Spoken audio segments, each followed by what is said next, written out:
Contact Jesse McMurray at 276-690-0773. That's 276-690-0773. They are located in downtown Gate City across from the courthouse at 191 West Jackson Street, Suite 301. You are listening to the home of Blue Devil Sports. This is Gate City Sports Radio. Family owned for 3 generations, Broadwater Trading Company proudly supports Gate City High School and wishes the Blue Devils the best for a great upcoming season.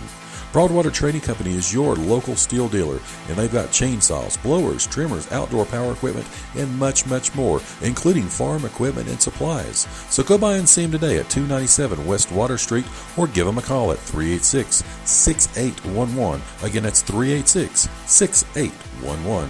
Again, Broadwater Trading Company, proudly supporting Gate City Athletics.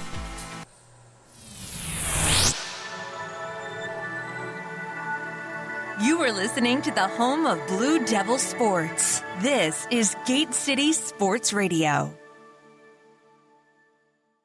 All right, so 79-72 is on the scoreboard. Chris, what do you got? Well, my final score, I had 79-75. I mean, it doesn't affect it. A win, still a win. So I'm not sure. I'm wondering if the scoreboard didn't go a little screwy there at the end when they were trying to stop it. Well, it did for all intents and purposes. I wonder if it didn't put those last couple. I wonder that last 3 that East hit. I wonder if it just didn't put that up. I don't think so, because they were trying to put the two that Gate City had. That I kept on. It was 72, and then they were at 74. Well, so they pulled up, and Bradford hit that quick 3 right there when everything went crazy. And I don't think they actually put those points up. So 79-75 or 79-72. Either way, it's a big blue win. Gate City. So they lived without Dean, and again got scoring, kept with their average. Because Gate City came into this one, they were averaging right at 67 points a game. They beat their average without Dean. Played pretty good team ball, you have to admit. That's got to be a great confidence booster for them to realize they can do it.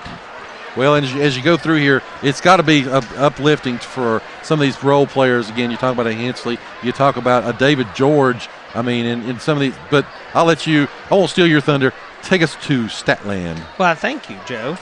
I had Luke Reed with 4 points, 9 rebounds. Eli Starnes, 8 points, 3 rebounds, and 2 steals. Let's see. Compton, 13 points, 6 steals. Really good defensive effort on Compton tonight. There you go. Andrew Hensley, 23 points, a rebound, and a steal. Dondre Mack, 7 points, 4 rebounds, and a steal. David George, 13 points, 7 rebounds, and a steal. Let's see. Jake Taylor with a big 3 and a steal. Dakota Howe with a steal. John Sally, 2 points, 4 rebounds. Let's see. Matthew Ghost with 6 points and a rebound. So everybody contributed tonight. They were all over the court, literally and figuratively. Bodies were flying. Just a good night all around for Gate City. I'm really glad they responded this way. You and I were talking driving home from Big Stone last night, how this game had just had a trap written all over it. The big, and especially after last night's tense game, I was really afraid they'd come out flat tonight, but they responded. They took care of business. They didn't overlook East. East was ready for them. They took East's best shot, came out on top. And East, hats off to them. What a 3-point! I mean, they were living and dying by that 3 for the most part. Let me see how many they had. They were just absolutely bombing, and of course, they had nothing to lose here either tonight, because this is a non-district game for them. They wanted a little bit of revenge. They felt like they played Gate City pretty much even for 3 quarters at their place back in December, and Gate City just Bradley Dean and Compton in that 4th quarter just absolutely went off. But 14 threes by 14 threes. So, So again, best of luck to them. Again, they dropped to 12-11 on the season. Gate City improves to 12-4 on the season, and again, like I said, they get back into district action coming up on Tuesday night. So they had 30 points that were not 3-pointers, basically, give or take, because of the scoring question. You need to talk about a team like that, and anything can happen, especially a team like that gets hot maybe in the tournament. You never know what may happen with Sullivan East down the road. So, again, of course, this is Coach Dyer's last season with the Patriots as they go out with that. So we'll see, how they end up. So, Chris, let's talk about the stat of the night. Again, that brought to you by the law office of Jesse Walker McMurray. Again, he has done a lot for Gate City Athletics. Of course, he hosts the Big Blue Boosters meeting. It's coming up here on January the 30th. Again, like I said, he does a lot of things for Gate City Athletics and for the region as well. Chris, what jumps out to you stat-wise for the stat of the night? Stat of the night is how Reed and George combined for 16 rebounds in the game. Controlled the boards inside. Again, they did a great job. And, of course, as we talked about, Reed, George, Hensley, the X Factors, and they came up big tonight. So that is going to be the stat of the night. Again, that brought to you by the law office of Jesse Walker McMurray. Again, make sure that you see them for all your needs, especially when it comes to trust and for real estate and things like that. I kind of have a terrifying stat of the night also. Oh, terrifying. Yeah, we won't give an award for this one, though, because this is 2 nights in a row. 12 of 20 on free throws. Dropping down. I'm sorry. Missed 12 of 20 on free throws. Made 8 of 20. So we're less than. I was counting the misses when I said 12. Less than 50% from the free throw line. If I'm not mistaken, they didn't shoot particularly well last night either. Nope. That's starting a trend. So I think we were at 48% last night. So, all right. We'll see if we can improve on that. So let's talk about the play of the night. Again, that brought to you by the Colonial Funeral Home. Again, Colonial Funeral Home serving our region for decades. Again, they do a lot for the Gate City community. Of course, they're always there in your time of need. Please give them a call today, if at all possible, if you do need anything, funeral arrangements and things that may be moving forward. So, Chris, what do you got? Only one I had written down, really. 3:34, first quarter. Mack stole the ball, drove the entire length, dished off the last second to a wide-open Ghost. He hit the layup. The whole play with max speed took about 3 seconds from steal to score. Pretty nice. So, okay, that will be the play of the night. And so that brings us to the Delegate Terry Kilgore Player of the Game Award. Again, Delegate Kilgore representing Southwest Virginia for over 2 decades in Richmond.